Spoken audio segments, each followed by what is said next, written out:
வணக்கம் மக்களே. தன்னை உணர்ந்தவர்கள், தன் நிலையில் ஒன்று இயல்பில் இருப்பவர்கள் அழியாது நிலைத்து இருப்பார்கள். இக்கருத்தை விளக்கும் புராணக் கதை ஒன்றை காணலாம். மனக்கண்ணால் உண்மையை உணரும் ஆற்றல் படைத்த முனிவர் ஒருவர் இருந்தார். யாதவர்களில் சிலர் தங்களுக்குள் அந்த முனிவரை கேலி செய்ய வேண்டும் என்று எண்ணினர். எந்த வகையில் கேலி செய்யலாம் என்று கூடி திட்டமிட்டனர். சாம்பன் என்பவனுக்கு கர்ப்பிணி பெண் வேடமிட்டு அவனை அழைத்துச் சென்று முனிவர் முன்னால் கொண்டு போய் நிறுத்தினர். தாங்கள் கேலி செய்வதை முனிவர் அறிந்து கொள்ளவா போகிறார் என்று எண்ணிக்கொண்டார்கள். கர்ப்ப வேடம் தரித்த ஒரு பெண்ணை தன் கண்முன் கொண்டு வந்து நிறுத்தியதைக் கண்ட முனிவர் தன் மனக்கண்ணால் அவர்களது கேலி நடவடிக்கையை உணர்ந்து கொண்டார். முனிவர் அவர்களை பார்த்து, என்னப்பா, யார் இவள்? எதற்காக இவளை இங்கு அழைத்து கொண்டு வந்துள்ளீர்கள் என்று கேட்டார். சுவாமி, இவள் பெயர் சாம்பி, கர்ப்பமாக உள்ளாள். இவளுக்கு என்ன குழந்தை பிறக்கும் என்று தாங்கள் ஞான திருஷ்டியால் அறிந்து சொல்ல வேண்டும் என்று யாதவர்கள் பணிவாக இருப்பவர்களைப் போல கேட்டுக்கொண்டனர். மனக்கண்ணால் உண்மையை உணர்ந்த முனிவர் சினம் கொண்டார். அவர்களை வெறித்து பார்த்தார். தம்மை கேலி செய்ய வந்த அவர்களுக்கு பாடம் புகட்ட எண்ணினார். இந்த பெண்ணுக்கு உலக்கை பிறக்கும், அது உங்கள் வம்சத்தை நிர்மூலமாக்கும் என்று கோபத்துடன் கூறினார் முனிவர். கேலி விளையாட்டு வினையாகிவிட்டதைக் கண்டு யாதவர்கள் பயந்து நடுங்கினர். முனிவரிடம் எதுவும் பேசாமல் திரும்பிவிட்டனர். நாட்கள் நகர்ந்து கொண்டிருந்தன. கர்ப்பஸ்திரீ வேடமிட்ட ஆணான சாம்பனின் வயிறு பெரிதாகி கொண்டே வந்தது. இதை கண்டு சூழ்ச்சி வேளையில் ஈடுபட்ட யாதவர்கள் அதிர்ச்சி அடைந்தனர். சில மாதங்கள் கழித்து சாம்பனுக்கு ஒரு உலக்கை பிறந்தது. அதை துண்டு துண்டாக்கி நெருப்பிலிட்டு எரித்து சாம்பலை கடற்கரையில் தூவிவிட்டனர். அத்துடன் பிரச்சினை முடிந்துவிட்டதாக எண்ணி யாதவர்கள் நிம்மதி பெருமூச்சு விட்டனர். சில காலம் கழித்த பெய்த மழையால் கடற்கரை முழுவதும் மூங்கில் போல கோரை புட்கள் உயர்ந்து வளர்ந்தன. நடந்ததை உணர்ந்த கிருஷ்ணர் யாதவர்களை அழித்து, இனி யாரும் மது அருந்த வேண்டாம் என்று கேட்டுக்கொண்டார். பல ஆண்டுகள் கழிந்தன. விழாவை கொண்டாட துவாரகை நகரமே ஒன்று திரண்டு கடற்கரைக்கு சென்றது. விழா முடிந்ததும் பலரும் உற்சாக மிகுதியால் மது அருந்தினர். மதுவின் போதை ஏற ஏற அவர்கள் ஒருவரை ஒருவர் கேலி செய்து கொள்ள ஆரம்பித்தனர். அப்போது அவர்களது பேச்சு மகாபாரத போர் பற்றி திரும்பியது.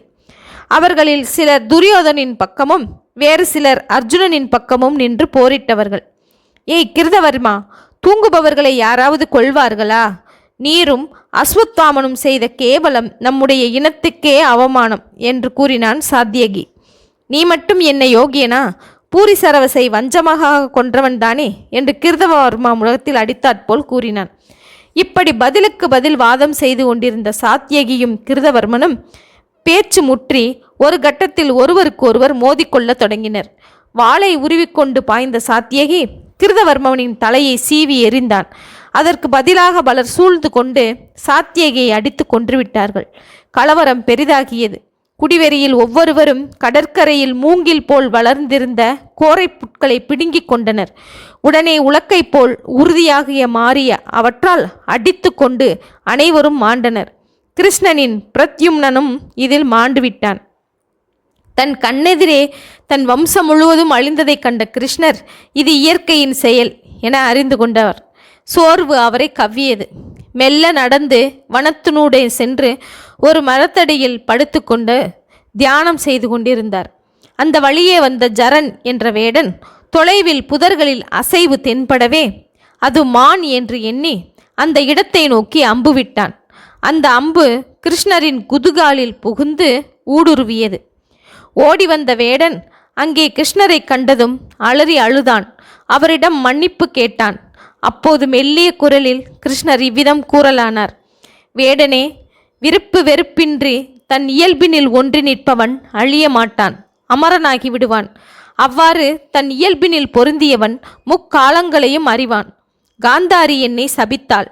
துரியோதனன் மடிந்தபோது தன் வம்சமே தன் கண்முன் அழிந்தது போல என் வம்சமும் என் கண்முன் அழியும் என்று சாபம் கொடுத்தாள். அதன் விளைவே யாதகர்களின் அழிவு. நானும் போக வேண்டிய நேரம் வந்துவிட்டது போலும். அதனால் உன்னை எதிர்பார்த்துதான் நானும் காத்திருந்தேன் என்று கூறினார் கிருஷ்ணர். சுவாமி, என்னையா என்றான் வேடன் பயத்துடன். ஆம், என்று கூறிய கிருஷ்ணர் தொடர்ந்து வேடனிடம் கூறலானார். வேடனே, சென்ற பிறவியில் நீ வாளியாக பிறந்திருந்தாய். உன் எதிரில் வரும் எவரும் பலத்தில் பாதி பலம் உன்னிடம் வந்துவிடும். நான் அப்போது ராமனாக பிறந்திருந்தேன். அன்று மறைந்திருந்து அம்பெய்தி உன்னை நான் வீழ்த்தினேன். பதிலுக்கு நீ இப்பொழுது அம்பு எய்தியிருக்கிறாய். எனவே கணக்கு நேராகிவிட்டது. இயற்கையில் எதை எடுக்கிறோமோ அதை கொடுப்போம், எதை கொடுக்கிறோமோ அதை பெறுவோம். கிருஷ்ணர் இவ்வாறு வேடனுக்கு உபதேசம் செய்துவிட்டு தன் கண்களை மூடினார். எனவே மக்களே, தன் நிலையில் ஒன்றி இயல்பில் இருப்பவர்கள் அழிவதில்லை. அவர்கள் நிகழப்போவதை அறிகின்றனர். நிகழ்ந்ததன் தொடர் விளைவு அது என்பதையும் உணர்ந்து கொள்கின்றனர். தன்னை உணர்ந்தவன் என்றென்றும் அழிவதில்லை, அமரனாகி விடுவான் என்பதை இந்த கதை காட்டுகின்றது. ஓகே மக்களே, மீண்டும் புதிய செய்தியுடன் சந்திப்போம்.